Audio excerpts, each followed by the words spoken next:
വിശുദ്ധ ബൈബിളിലേക്ക് നമ്മുടെ ശ്രദ്ധയെ വേഗം തിരിക്കാം. റോമർക്ക് എഴുതിയ ലേഖനം 11-ാം അധ്യായം അതിൻ്റെ 15-ാം വാക്യം. അവരുടെ ഭ്രംശം ലോകത്തിന്റെ നിരപ്പിന് ഹേതുവായി എങ്കിൽ അവരുടെ അംഗീകരണം മരിച്ചവരുടെ ഉയർപ്പെന്നല്ലാതെ എന്താകും?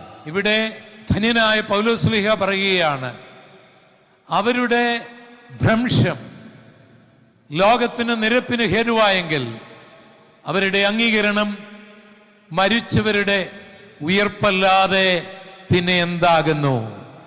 മരിച്ചവരെ ഉയർപ്പിക്കുവാൻ കഴിവുള്ള ഒരു കർത്താവ് നമ്മുടെ മധ്യത്തിൽ വന്നിട്ടുണ്ട്. അത് ആത്മീകമായി മരിച്ചതാണെങ്കിലും അത് ആധാർമികമായി മരിച്ചതാണെങ്കിലും നമ്മുടെ കർത്താവിന് ഉയർപ്പിക്കുവാൻ കഴിയും. ഒരു നിമിഷം നിങ്ങൾ കണ്ണുകളൊന്ന് അടച്ച് നിങ്ങളുടെ ഹൃദയത്തിൽ പരിശുദ്ധാത്മാവുണ്ടെങ്കിൽ ആത്മാവിൽ അന്യഭാഷകൾ പറഞ്ഞുകൊണ്ട് നിങ്ങൾക്ക് താല്പര്യമുണ്ടെങ്കിൽ ആ കരങ്ങളൊക്കെ ഒന്ന് അടിച്ച് വാ തുറന്ന് ദൈവത്തെ ഒന്ന് സ്തുതിച്ച് ഒരു നിമിഷം മഹാരാജാവായ അഗ്നിയാലക്കത്തെ കണ്ണുള്ള മാറത്ത് പൊൻകച്ച ധരിച്ച രോഗികളെ സൗഖ്യമാക്കുന്ന, പാപികളെ രക്ഷിക്കുന്ന, സമാധാനമില്ലാത്തവർക്ക് സമാധാനം കൊടുക്കുന്ന, രാജേഷിനെ പോലുള്ളവരെ രൂപാന്തരപ്പെടുത്തുന്ന ആ കർത്താവിന്റെ ഹൃദയങ്ങളിൽ വ്യാപരിക്കേണ്ടതിന് എല്ലാവരും ഒരു നിമിഷം ദൈവത്തിന് സ്തോത്രങ്ങൾ അർപ്പിച്ചാട്ടെ. സ്വർഗത്തിനും ഭൂമിക്കും നാഥനായ യേശുവിന്റെ അധികാരമുള്ള നാമത്തിൽ ഈ യോഗത്തിനെതിരായി വ്യാപരിക്കുന്ന എല്ലാ പിശാചിന്റെ വ്യാപാരങ്ങളെയും ഞാൻ ബന്ധിക്കുകയാണ്. ദൈവത്തിന്റെ വചനം ശോഭിക്കാതിരിപ്പാൻ ഹൃദയങ്ങളെ കുരുടാക്കുന്ന എല്ലാ പൈശാചിക വ്യാപാരങ്ങളെയും ശാസിക്കുകയാണ്. ദൈവത്തിന്റെ വചനം ഹൃദയങ്ങളിൽ കിളിർക്കാതിരിക്കേണ്ടതിന് അത് പറവകളെ പോലെ കൊത്തിക്കൊണ്ടുപോകുന്ന സകല പൈശാചിക വ്യാപാരങ്ങളെയും ബന്ധിക്കുകയാണ്. ഈ രാത്രിയിൽ ക്രൂശിതനായ കർത്താവിന്റെ തേജസ്, അവന്റെ മഹത്വം, അവന്റെ ശക്തി ഇവിടെ ഉയർന്നു നിൽക്കട്ടെ. എല്ലാവരും ആരാധിച്ചു കൊണ്ടിരിക്കാം. നിങ്ങൾ ആരാധിച്ചു കൊണ്ടിരിക്കുമ്പോൾ തന്നെ ആ മുറിഞ്ഞ കരങ്ങൾ കർത്താവ് നിങ്ങളുടെ മേൽ വയ്ക്കട്ടെ. അവൻ നിങ്ങളെ സൗഖ്യമാക്കട്ടെ, അവൻ നിങ്ങളെ വിടുവിക്കട്ടെ, അവൻ നിങ്ങളെ അനുഗ്രഹിക്കട്ടെ. ഈ രാത്രിയിൽ നിങ്ങളുടെ ചോദ്യങ്ങളുടെ മറുപടിയായി തീരട്ടെ, നിങ്ങളുടെ നിരാശകൾ മാറുന്ന ദിവസമായി തീരട്ടെ, യേശുവിൻ നാമത്തിൽ തന്നെ. ഇവിടെ ധന്യനായ പൗലോസ്ലീഹ പറയുകയാണ്, അവരുടെ ഭ്രംശം ലോകത്തിന് നിരപ്പിന് ഹേതുവായെങ്കിൽ അവരുടെ അംഗീകരണം മരിച്ചവരുടെ ഉയർപ്പല്ലാതെ പിന്നെ എന്താകുന്നു? അതിന്റെ ലളിതമായ അർത്ഥം ഇതാണ്. ഇവിടെ അവർ എന്ന് പറഞ്ഞിരിക്കുന്നത് ജൂതന്മാരാണ്, ഇസ്രായേല്യരാണ്. അവരുടെ ഭ്രംശം എന്ന് പറഞ്ഞിരിക്കുന്നത് അവർ യേശുവിനെ തള്ളിയത് കൊണ്ട് അവർക്കുണ്ടായ ഭ്രംശം. അവർക്കുണ്ടായ ഭ്രംശം അവരുടെ ഭൗതികമായ വാക്തത്വം, അവരുടെ മശിക, അവർക്കുണ്ടായിരുന്ന രാജ്യമെല്ലാം നഷ്ടമാക്കുകയാണ്. അവരുടെ ഭ്രംശം ജാതികളുടെ നിരപ്പിന് ഹേതുവായെങ്കിൽ ആ ഭ്രംശം എന്നതിന്റെ ഒരർത്ഥം യേശുവിനെ അവർ തള്ളിക്കളഞ്ഞത്, അവരുടെ വാക്തത്വ സന്തതിയെ അവർ തള്ളിക്കളഞ്ഞത്, അവരുടെ മശികയെ, അവരുടെ രാജാവിനെ അവർ തള്ളിക്കളഞ്ഞത് ലോകത്തിന്റെ നിരപ്പിന് ഹേതുവായി എന്ന് പറഞ്ഞാൽ ഇസ്രായേൽ പൗരതയോട് ബന്ധമില്ലാതിരുന്ന ലോകത്തിലായിരുന്ന എനിക്കും നിങ്ങൾക്കും ആ ക്രിസ്തുവിലൂടെ ദൈവത്തോട് നിരപ്പാകാൻ ഇടയായി. അവരുടെ അംഗീകരണം എന്ന് പറഞ്ഞാൽ അവരെ ദൈവം അംഗീകരിക്കുന്നു, ദൈവം അവരെ അംഗീകരിക്കുന്നു. അങ്ങനെ അംഗീകരിക്കുമ്പോൾ ഇവരുടെ മരിച്ചവരുടെ ഉയർപ്പല്ലാതെ പിന്നെന്താകും? കർത്താവ് താൻ ഗംഭീരനാദത്തോടും പ്രധാന ദൂതന്റെ ശബ്ദത്തോടും ദൈവത്തിന്റെ കാഹളത്തോടും കൂടെ ഇറങ്ങി വരുമ്പോഴാണ് ആ മരിച്ചവരുടെ ഉയർപ്പുണ്ടാകുന്നത്. അപ്പോൾ ഈ വാക്യത്തിന്റെ ലളിതമായ അർത്ഥം അവരുടെ ഭ്രംശം അഥവാ അവർ കർത്താവിനെ തള്ളിയത് നമുക്ക് ലഭിച്ചു, അത് ദൈവത്തോടുള്ള നിരപ്പിന് കാരണമായി. എന്നാൽ യഹൂദൻ വീണ്ടും അംഗീകരിക്കപ്പെടുമ്പോൾ അതിന്റെ കർത്താവിന്റെ വരവല്ലാതെ പിന്നെന്താകുന്നു? അതുകൊണ്ട് നമുക്ക് ഈ വാക്യം ഒന്ന് ചേർന്ന് വായിക്കാം. ഞാൻ ഈ ദിവസങ്ങളിൽ ഇത് തന്നെയാണ് പ്രസംഗിച്ചുകൊണ്ടിരിക്കുന്നത്. ഇത് തന്നെയല്ല, എൻ്റെ ഹൃദയത്തിൽ ഒരു ശക്തമായൊരു പ്രേരണ വന്നതുകൊണ്ട് പല വേദികളിലും ഇത് തന്നെയാണ് ഇപ്പോൾ പറയുന്നത്. നമുക്ക് ആ വാക്യം മറക്കാതെ ഒന്ന് പറയണം. ഞാനൊന്ന് പറയാം, നിങ്ങൾ ഉറച്ച് ഒന്ന് പറയണം. ഉറച്ച് നിങ്ങൾ പറയണം. അവരുടെ ഭ്രംശം, അല്പം കൂടെ ശബ്ദമുയർത്തി, അവരുടെ ഭ്രംശം ലോകത്തിന്റെ നിരപ്പിന് ഹേതുവായെങ്കിൽ അവരുടെ അംഗീകരണം മരിച്ചവരുടെ ഉയർപ്പല്ലാതെ പിന്നെന്താകും? ഒന്നുകൂടെ, അവരുടെ ഭ്രംശം, പുറകിലിരിക്കുന്നവർ കുറെ കൂടെ ശബ്ദത്തിൽ, അവരുടെ ഭ്രംശം ലോകത്തിന് നിരപ്പിന് ഹേതുവായെങ്കിൽ അവരുടെ അംഗീകരണം മരിച്ചവരുടെ ഉയർപ്പല്ലാതെ പിന്നെന്താകുന്നു? ഈ അനുഗ്രഹിക്കപ്പെട്ട വചനത്തിനായി ഞാൻ ദൈവത്തെ സ്തുതിക്കുകയാണ്. ഇസ്രായേലിനെ ദൈവം ഒരു ഘടികാരമായി വെച്ചിരിക്കുകയാണ്. ആ വാച്ചിൽ നോക്കി നമുക്ക് സമയമറിയാം. ഒരിക്കലും തെറ്റാകാത്ത ഒരു ഘടികാരം.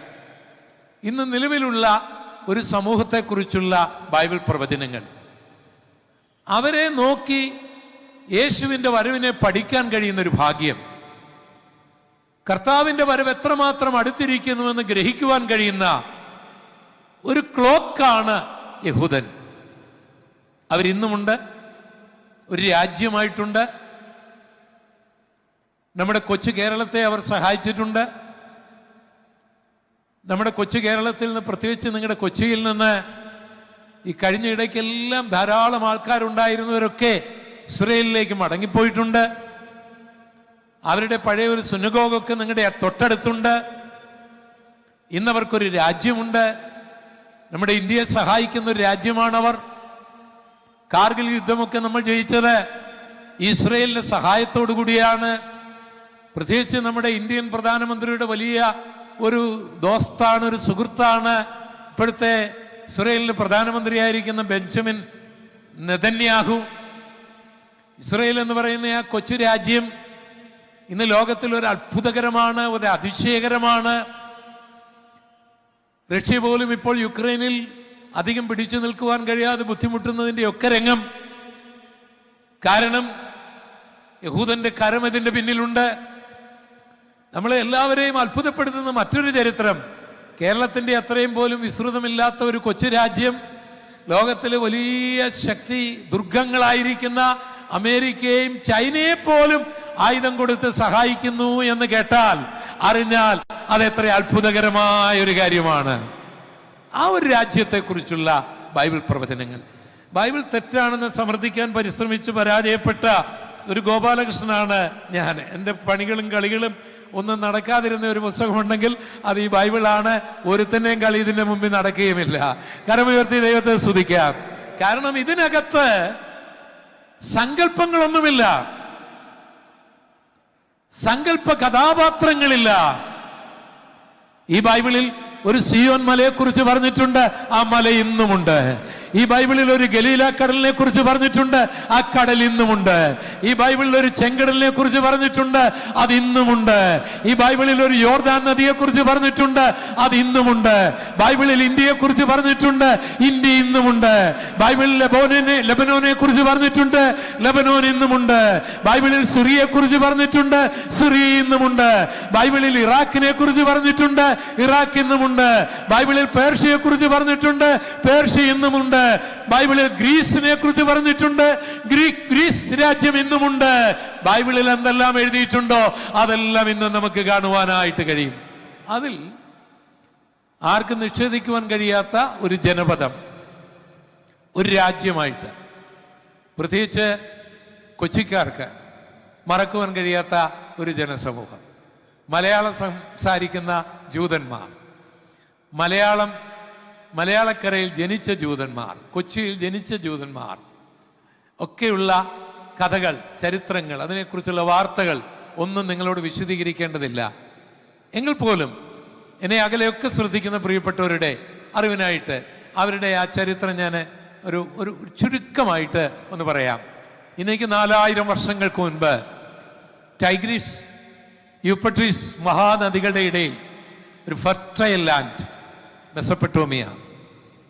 സംസ്കാര സമ്പന്നമായിരുന്നു മെസൊപ്പൊട്ടോമിയ അന്ന്. ഒരുപക്ഷെ നമ്മുടെ ഇന്ത്യയിലെ ഹാരംബ മോഹൻജദാരോ സംസ്കാരത്തിനുമൊക്കെ കുറെ കൂടെ മുൻപ്, അല്പം കൂടി കടന്നാൽ നൈൽ നദീതട സംസ്കാരം എന്നൊക്കെ പറയുന്ന ഈജിപ്ഷ്യൻ സംസ്കാരത്തിനും കുറെ കൂടെ പുറകില്, കുറെ കൂടെ ചെന്നാൽ കുമ്രാന്റെ താഴ്വരകളിലും ഒക്കെ ഉണ്ടായിരുന്ന ആ ജോർദാൻ ആ മേഖലകളില് ജെരിക്കോയുടെ ആ പൗരാണിക സംസ്കാരത്തെക്കാളൊക്കെ കുറെ കൂടെ പുറകിൽ നിൽക്കുന്ന ഒരു പൗരാണിക സംസ്കാരം തിങ്ങി നിറഞ്ഞിരുന്ന ഒരു മനോഹരമായ ഒരു കൊച്ചു രാജ്യമായിരുന്നു മെസൊപ്പൊട്ടോമിയ. സിഖാത്ത് പോലുള്ള അവരുടെ ആരാധന കേന്ദ്രങ്ങൾ, ചന്ദ്രാരാധന കേന്ദ്രങ്ങൾ ഇന്ന് നമുക്കവിടെ കാണുവാനായിട്ട് കഴിയും. ഹുംറാബിയെ പോലുള്ള ദ ലോ ഗീവർ, UNO-യിലും മറ്റുമൊക്കെ അദ്ദേഹത്തിന്റെ തത്വസംഹിതകൾ അവിടെ പ്രിന്റ് ചെയ്ത് വെച്ചിട്ടുണ്ട്. ഈ ഹുംറാബിയൊക്കെ ഭരിച്ചിരുന്ന മെസൊപ്പൊട്ടോമിയ. അവിടെയായിരുന്നു അബ്രാമിന്റെ പിതാവായ തേരഹൊക്കെ ജീവിച്ചിരുന്നത്. കുടുംബങ്ങളാണ്, സംസ്കാര സമ്പന്നരാണ്, വിദ്യാസമ്പന്നരാണ്.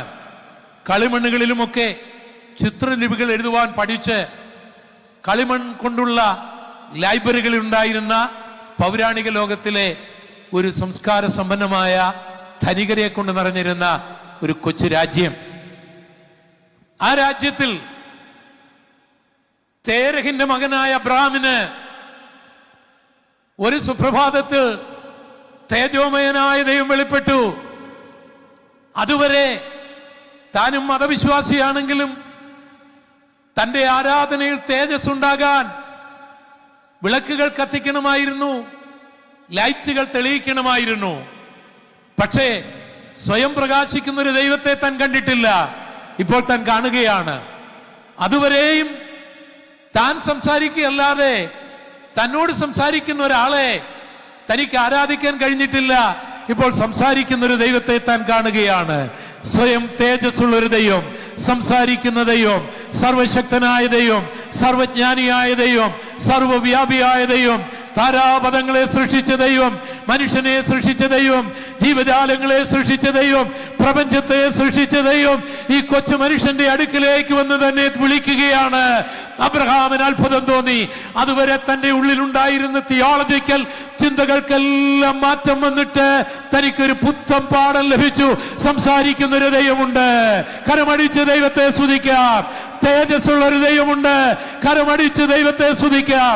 പ്രപഞ്ചത്തെ സൃഷ്ടിച്ചൊരു ദൈവമുണ്ട്, ജീവജാലങ്ങളെ സൃഷ്ടിച്ചതൊരു ദൈവമുണ്ട്, മനുഷ്യനോട് സംസാരിക്കുന്ന ഒരു ദൈവമുണ്ട്.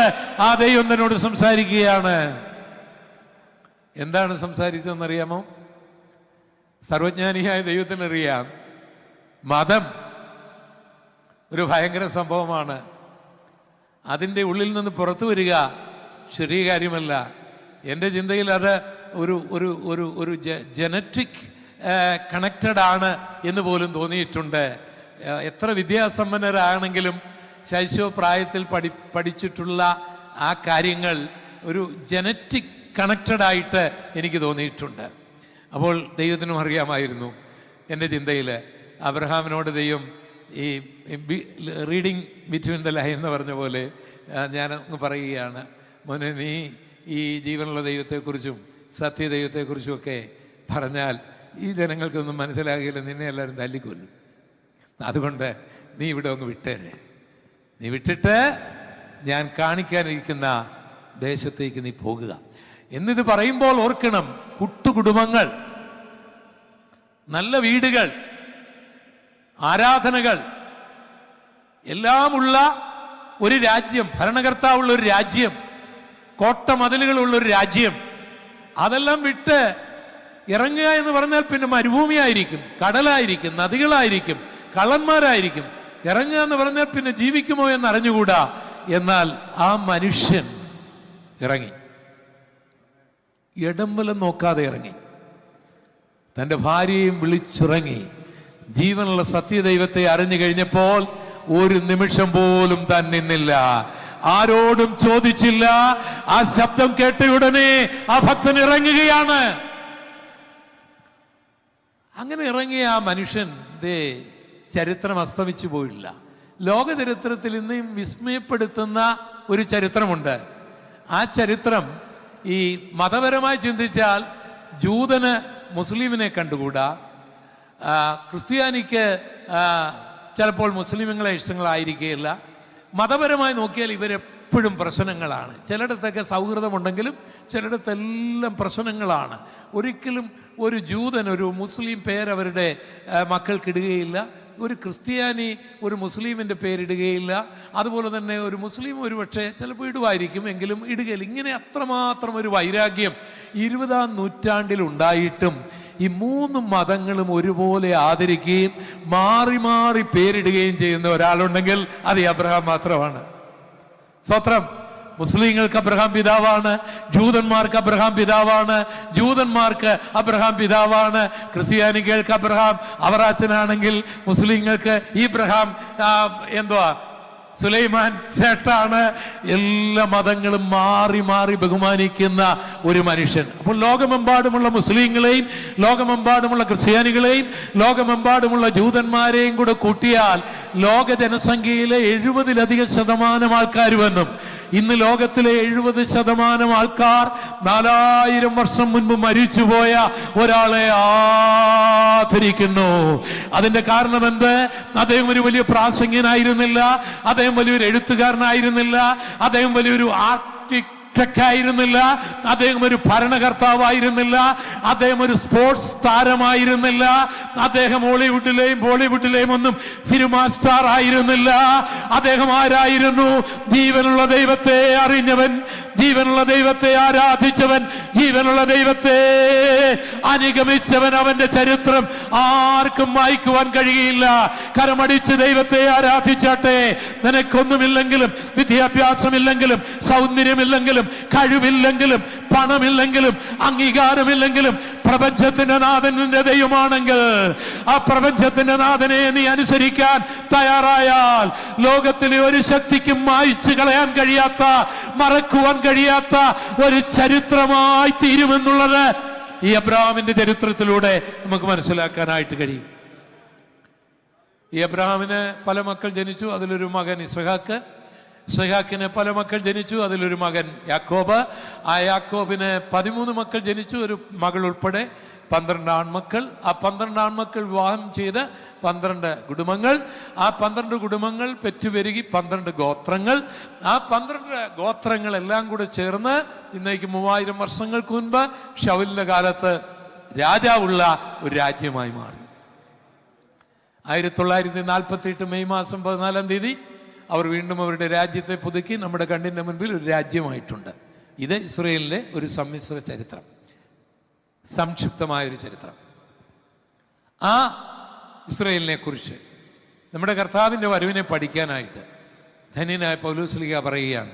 വാക്യം ഞാൻ ഒന്നുകൂടി ഉദ്ധരിക്കുന്നു. അവരുടെ ഭ്രംശം ലോകത്തിൻ്റെ നിരപ്പിന് ഹേതുവായെങ്കിൽ അവരുടെ അംഗീകരണം മരിച്ചവരുടെ ഉയർപ്പല്ലാതെ പിന്നെന്താകും? അപ്പൊ യഹൂദനാകുന്ന ഈ ജൂതൻ മശിഹയെ തള്ളിയത് ലോകത്തിന് നിരപ്പായി. എന്താണ് അതിനെ അവരെ തള്ളാൻ കാരണം? ഇത് സംബന്ധിച്ചുള്ള 2-3 പ്രവചനങ്ങൾ നമ്മൾ വായിക്കും. ആവർത്തന പുസ്തകം 28-ന്റെ 64-ാം വാക്യം ഒന്ന് എടുത്തു വെക്കണം, നമുക്ക് പിന്നീട് വായിക്കാം. ഇപ്പോൾ മോശ ഇസ്രായേൽ മക്കളെ കനാൻ നാട്ടിലേക്ക് കൊണ്ടുപോവുകയാണ്. ആ കനാൻ നാട്ടിലേക്ക് കൊണ്ടുപോയി അനബോ പർവ്വതത്തിന്റെ അടിവാരത്തിലെത്തി. അതിന് മുകളിൽ താൻ കയറി. അവിടെ നിന്നാൽ ഇസ്രായേൽ ദേശം കാണാം. ആ വൃദ്ധനായ മനുഷ്യനെ ദൈവം ആ മലയുടെ മുകളിലേക്ക് കൊണ്ടുപോയി. എന്നിട്ട് മോശയോട് ദൈവം പറഞ്ഞു, മോശേ, നീ കൺകുളിർക്കെ ആ ദേശമൊക്കെ ഒന്ന് കാണാൻ പറഞ്ഞു. നീ അങ്ങോട്ട് പോകണ്ട. നമ്മുടെ ഹൃദയത്തെ വേദനിപ്പിക്കുന്ന ഒരു കാര്യമാണ്. ഏത് രാജ്യത്തിന് വേണ്ടി താൻ പ്രസംഗിച്ചുവോ, ഏത് രാജ്യത്തിലേക്ക് ജനങ്ങളെ കൊണ്ടുവന്നുവോ, അതിൻ്റെ ബോർഡറിൽ വന്നിട്ട് ദൈവം പറയുകയാണ്, നീ പ്രസംഗിച്ച രാജ്യത്തിൽ നീ പോകണ്ട, ഇപ്പോൾ നിന്റെ പ്രസംഗം കേട്ടവർ പോകട്ടെ എന്ന് പറയുന്ന ആ രംഗം, നീ ഇവിടെ മരിക്കാൻ പോകുകയാണ് എന്ന് പറയുന്ന രംഗം നമ്മളെ വേദനപ്പെടുത്തും. ഒരിക്കലും എനിക്ക് ഈ നെബോ പർവ്വതത്തിന്റെ അടിവാരത്തിൽ പോകാനൊരു ഭാഗ്യം ലഭിച്ചു. ജോർഡാൻ രാജകൊട്ടാരത്തിൽ ജോലി ചെയ്തുകൊണ്ടിരുന്ന സരസൻ എന്ന ഒരു ചെറുപ്പക്കാരൻ അയാളുടെ ബെൻസ് കാറിൽ എന്നെ ഇതിൻ്റെ അടിവാരത്തിൽ കൊണ്ടുപോയി. ഞങ്ങൾ ഈ മലയുടെ നെബോ പർവ്വത ഇറങ്ങി അടിവാരത്തിലേക്ക് ഇങ്ങനെ പോകുമ്പോൾ ഞാനൊരു മരവിച്ച നിലയിലായിപ്പോയി. ഏതെങ്കിലും ഒരു പുണ്യസ്ഥലം കണ്ടു മരവിക്കുന്നതല്ല, അങ്ങനെ ഒരു പുണ്യസ്ഥലം ഈ ലോകത്തിൽ ഉണ്ടെന്ന് എനിക്ക് വിശ്വാസമില്ല. ഇത് ദുഷ്ടന്റെ കീഴിൽ കിടക്കുന്നതാണ്. ഇവിടെ പുണ്യസ്ഥലങ്ങളൊന്നുമില്ല. ഒക്കെ എൻ്റെ യേശു ഭരിക്കുമ്പോൾ മാത്രമേ ഉണ്ടാകുകയുള്ളൂ. ദൈവമക്കൾ കാൽ ചവിട്ടുന്നിടമെല്ലാം വിശുദ്ധമാകുകയും ചെയ്യും. അത് മറ്റൊരു കാര്യം.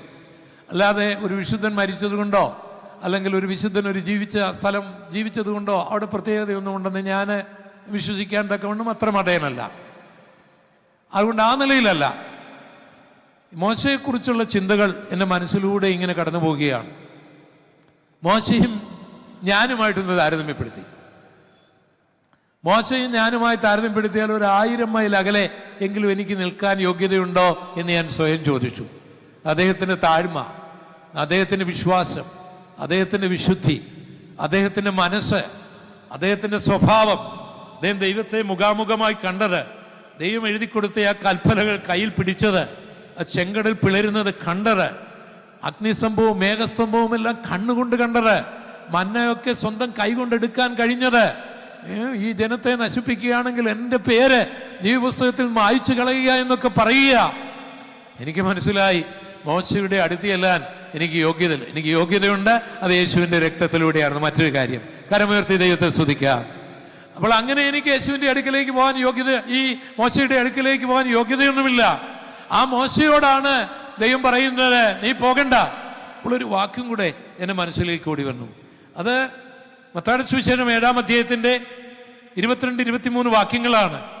എന്നോട് കർത്താവേ കർത്താവേ എന്ന് പറയുന്ന ഏവനുമല്ല, എൻ്റെ പിതാവിൻ്റെ ഇഷ്ടം ചെയ്യുന്നവനാണ് സ്വർഗത്തിൽ പോകുന്നത്.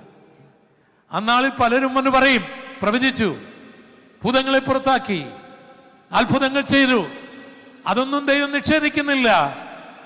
ഞാൻ നിങ്ങളെ അറിയുന്നില്ല, അധർമ്മം പ്രവർത്തിക്കുന്നവരെ എന്നെ വിട്ട് പോകുവീൻ എന്ന് പറഞ്ഞ യേശുവിൻ്റെ ആ വചനം വ്യാഖ്യാനിച്ച് കൊളവാക്കണ്ട. അതങ്ങനെ തന്നെയാണ്. സ്വത്രം. അതിനെ വ്യാഖ്യാനിച്ച് കൃപായുഗവുമായി വ്യാഖ്യാനിച്ച് കൊളമാക്കണ്ട. അതെല്ലാ യുഗത്തിലും അങ്ങനെ തന്നെയാണ്. അത് ഇന്നും അങ്ങനെയാണ്, നാളെയും അങ്ങനെയാണ്, ഇന്നലെയും അങ്ങനെയാണ്.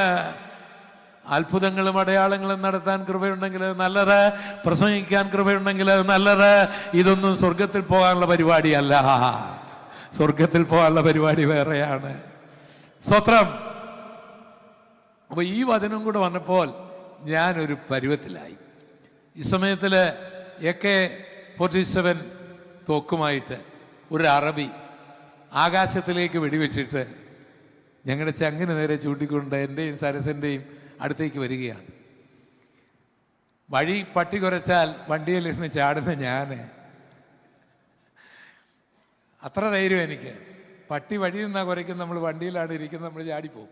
അത്രയും ധൈര്യമുള്ള എനിക്ക് ഈ അറബി വരുന്ന കണ്ടിട്ട് ഒരു ഭയം ഉണ്ടായില്ല. ഭയം ഉണ്ടാകാതിരുന്നതിൻ്റെ കാരണം ഞാനിങ്ങനെ മരച്ചു നിൽക്കുക.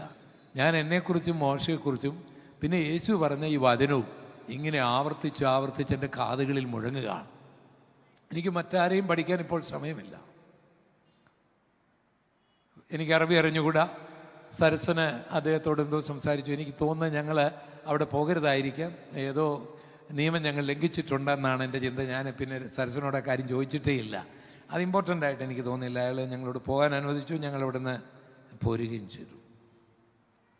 ഈ മോശ മരിക്കുന്നതിന് മുൻപ് ഈ ജനത്തിന് കൊടുക്കുന്ന ഒരു ദൂത് ആണ് ആവർത്തന പുസ്തകം 28-ന്റെ 64 ഇന്നേക്ക് 3500 വർഷങ്ങൾക്ക് മുൻപ് എഴുതിയിരിക്കുന്ന വചനം. വേഗമായി. യഹോവ നിന്നെ ഭൂമിയുടെ ഒരറ്റം മുതൽ മറ്റേ അറ്റം വരെ സർവ്വജാതികളുടെയും ഇടയിൽ ചിതറിക്കും. അവിടെ നീയും. ഇവിടെ 3500 വർഷങ്ങൾക്ക് മുൻപ് അബ്രഹാമിന്റെ മക്കളോട് മോശ പറയുകയാണ്. ആ വചനം പഠിക്കണമെങ്കിൽ നമ്മൾ പുറപ്പാട് തുടങ്ങി ആ ആവർത്തനത്തിന്റെ അവസാനം വരെ പഠിച്ചെങ്കിൽ മാത്രമേ അതിന്റെ അർത്ഥം മനസ്സിലാക്കുകയുള്ളൂ. അതുകൊണ്ട് ഞാൻ അതിന്റെ ഒരു മുഖവര പറയാം, നിങ്ങൾക്ക് മനസ്സിലാകുന്ന ഭാഷയിൽ. മോശ പറയുകയാണ്, മക്കളെ, നമ്മൾ അടിമകളായിരുന്നു ഈജിപ്തില്. കൊച്ചു കുടിലുകളിലാണ് നമ്മൾ താമസിച്ചിരുന്നത്. വയറു നിറച്ച് ഭക്ഷണം കഴിക്കാൻ നമുക്ക് കഴിവുണ്ടായിരുന്നില്ല. പട്ടാളക്കാർ നമ്മുടെ കുടിലിലേക്ക് വരുമ്പോൾ അവർ നമ്മുടെ വീട്ടിലെ പെൺകുട്ടികളെ ബലാത്സംഗം ചെയ്യുമ്പോൾ മാറി നിൽക്കണമായിരുന്നു. വൃദ്ധർക്ക് പോലും വിശ്രമം ഉണ്ടായിരുന്നില്ല. എന്നാൽ അബ്രഹാമിന്റെ ദൈവം നമ്മളോട് കരുണ കാണിച്ചു, നമ്മളെ വിടുവിച്ചു. നിങ്ങൾ ഇനി പോകുന്ന രാജ്യം വളരെ മനോഹരമാണ്. അവിടെ നിങ്ങൾക്ക് കിണറൊന്നും കുത്തണ്ട, കുത്തിയ കിണറുകളുണ്ട്. അവിടെ ഒലിവ് തോട്ടങ്ങളും മുന്തിരിത്തോട്ടങ്ങളും ഒക്കെയുണ്ട്. അവിടെ നിങ്ങൾ സമർത്ഥരാകും. പാലും തേനും ഒഴുകുന്ന രാജ്യമാണ്. അവിടെ നിങ്ങൾ മതപരമായി ശക്തമാകും. അവിടെ നിങ്ങൾ രാജ്യപരമായി ശക്തമായ രാജാവുള്ള ഭരണകർത്താക്കളുള്ള വലിയ രാജ്യമാകും. നിങ്ങൾ സമ്പൽ സമൃദ്ധി കൊണ്ട് നിറയും. അതെല്ലാം ദൈവത്തിന്റെ അനുഗ്രഹമാണ്. പക്ഷേ ഇതെല്ലാം ലഭിക്കുമ്പോൾ ഇതെല്ലാം നൽകിയ ദൈവത്തെ മറക്കരുത്. ആ ദൈവത്തെ മറന്ന് വ്യഭിചാരം ചെയ്തും കള്ളം പറഞ്ഞും അനീതിപരമായി പണമുണ്ടാക്കിയും ദൈവവിഴികൾ വിട്ടും പ്രവാചകന്മാരെ കല്ലെറിഞ്ഞും ഒക്കെ ജീവിച്ചാൽ ദൈവം നൽകിയ നന്മകളെ എടുത്തു കളയുക മാത്രമല്ല, നിന്നെ ഭൂമിയുടെ ഒരറ്റം മുതൽ മറ്റൊരറ്റം വരെയും ചിതറിക്കുമെന്നാണ് ആ പ്രവചനം. ആ പ്രവചനം നമുക്ക് ഒന്നുകൂടെ വായിക്കാം. ആവർത്തനം 28:64. യഹോവ നിന്നെ ഭൂമിയുടെ ഒരറ്റം മുതൽ മറ്റേ അറ്റം വരെ സർവ്വജാതികളുടെയും ഇടയിൽ ചിതറിക്കും. ഇങ്ങനൊരു പ്രവചനത്തിന്റെ സാധ്യത പോലും ഇപ്പോഴിവിടില്ല. ഇവരാരും തെറ്റ് ചെയ്തവരല്ല. ഈ പ്രവചനം കേട്ടവര്, അതിലുള്ള രണ്ടുപേര് ഏറ്റവും നല്ലവരുമാണ്, ജോഷിബായും കാലേബുമാണ്. അവർക്കൊരു രാജ്യവും കിട്ടിയിട്ടില്ല, അവർക്കൊരു രാജാവും ഉണ്ടായിട്ടില്ല. ഇവരോട് ആ ദൂത് എന്തിനു പറയുന്നു എന്ന് ചോദിച്ചാൽ അതൊരു അനവസരത്തിലുള്ള ദൂത് പോലെ നമുക്ക് തോന്നും. പക്ഷേ ആ ചരിത്രത്തിലേക്ക് ഞാൻ ഓടിപ്പോകട്ടെ. അങ്ങനെ ജോഷുവയുടെ നേതൃത്വത്തിൽ ഇസ്രായേൽ മക്കൾ ഇസ്രായേൽ ദേശം പിടിച്ചടക്കി. മനോഹരമായ ഒരു രാജ്യമായി അത് വളർന്നു. ശൗലിന്റെ കാലം, ദാവീദിന്റെ കാലം, ശലോമോന്റെ കാലമൊക്കെ ഇസ്രായേൽ എന്ന് പറയുന്നത് അന്ന് അമേരിക്കയൊന്നും ഇല്ലല്ലോ. അമേരിക്കയേക്കാൾ അന്ന് റഷ്യയൊന്നും ഇല്ലല്ലോ. ഉണ്ടെങ്കിലും ഇതുപോലൊന്നുമില്ലല്ലോ. റഷ്യയേക്കാൾ അമേരിക്കയേക്കാൾ മറ്റേതിനേക്കാളും ഏറ്റവും സമുന്നതമായ ഭരണകർത്താക്കളുള്ള, സൈന്യമുള്ള, സുശക്തമായ സൈന്യമുള്ള ഒരു രാജ്യം. അവരുടെ മതകേന്ദ്രത്തിലെ ദേവാലയമാകട്ടെ, ലോകപ്രശസ്തമായ ദേവാലയം മോറിയ കുന്നിൽ തലയുയർത്തി നിൽക്കുകയാണ്. ഇടവകാംഗങ്ങളെല്ലാം ധനികർ, ദൈവം കൊടുത്തതാണ്. കുതിരകളും കുതിരത്തേരുകളും, തോട്ടങ്ങൾ, സമ്പൽ സമൃദ്ധമായ ജീവിതം. പക്ഷേ അവരെല്ലാം മതവിശ്വാസികളായിരുന്നെങ്കിലും ദൈവമായിട്ടുള്ള ആ ബന്ധം, ദൈവമായിട്ടുള്ള വിശുദ്ധി അവരിൽ നിന്ന് ചോർന്നു പോക്കൊണ്ടേയിരുന്നു. ആരാധന സമയങ്ങൾ, മറ്റൊരു പരിപാടിയുമില്ലെങ്കിൽ അവർ പോകാൻ തുടങ്ങി. യാഗങ്ങളൊക്കെ യാന്ത്രികമായി മാറി. അധർമ്മവും അനീതിയും കൊണ്ട് അവരുടെ ഇടയിൽ നിറഞ്ഞു. 3 ചിതറുകളിൽ അവർക്കുണ്ടായി. BC 722 ടൈഗ്രസിന്റെ തീരങ്ങളിൽ ഉയർന്നു വന്ന അശൂരിന്റെ ഭരണകാലത്ത്, സെൻഹെരീബിന്റെ ഒക്കെ ഭരണകാലത്ത്, യോശിയാവ്, ഹോശിയ ഒക്കെ ഭരണകർത്താക്കളായിരിക്കുന്ന കാലഘട്ടത്തിൽ 10 ഗോത്രങ്ങളെ ചിതറിച്ച് ഇന്ത്യ വരെ ചിതറിച്ചു കളഞ്ഞു. എന്ന് പറഞ്ഞാൽ അവർക്കുണ്ടായിരുന്ന എല്ലാ സമ്പത്തുകളും വിട്ട് പ്രാണരക്ഷാർത്ഥം ഓടിപ്പോയി. രണ്ടാമത്തെ ചിതറൽ നടക്കുന്നത് BC 687 ബന്ധത്തിലാണ്. 666 ആയപ്പോൾ അത് പൂർത്തിയായി. ഒരു 100 വർഷവും കൂടെ യഹൂദന്റെ രാജ്യം പിന്നെയും തുടർന്നു. 208 വർഷം നിലനിന്ന ഇസ്രായേലിന്റെ രാജ്യം അശൂര് അസ്തമിച്ചതിൽ നിന്ന് പാഠം ഈ ജൂതൻ കൈക്കൊണ്ടില്ല. അവന്റെ രാജ്യം ഒരു 100 വർഷം കൂടെ നിന്നു. യിരെമ്യാവിന്റെ കാലമായി. യിരെമ്യാവ് കണ്ണുനീരോട് പ്രവചിക്കുന്നുണ്ട്. അവരുടെ അനീതിയെക്കുറിച്ച് പ്രവചിക്കുന്നുണ്ട്. സിദെക്കീയാവൊക്കെ ഭരിക്കുന്ന കാലമാണ്. അന്ന് പ്രവചനം ചുരുളുകളിലൊക്കെ എഴുതും. ആ പ്രവാചകനെ തുറുങ്കലിലടച്ചു. അയാളുടെ പ്രവചന പുസ്തകം പേനാക്കത്തി കൊണ്ട് കഷ്ണം കഷ്ണമായി മുറിച്ച് വേദഗ്രന്ഥങ്ങളെ പരിരക്ഷിക്കേണ്ട ജൂദയുടെ രാജാവ് അതിലിട്ട് അതിന് പുക ഉയരുന്നത് കണ്ട് ആനന്ദിച്ചു, സന്തോഷിച്ചു. സദാമിന്റെയൊക്കെ വല്യപ്പനായിരുന്ന നെബൂഖദ്നേസർ ഇറാഖിലെ ക്യാപിറ്റൽ സിറ്റിയായ ബാഗ്ദാദിൽ നിന്ന് 95 കിലോമീറ്റർ അകലെ നിന്ന് ഏകദേശം 1500 മൈൽ അകലെയുള്ള ജെറുസലേമിലേക്ക് ഇറാഖി പട്ടാളക്കാർ മാർച്ച് ചെയ്തു.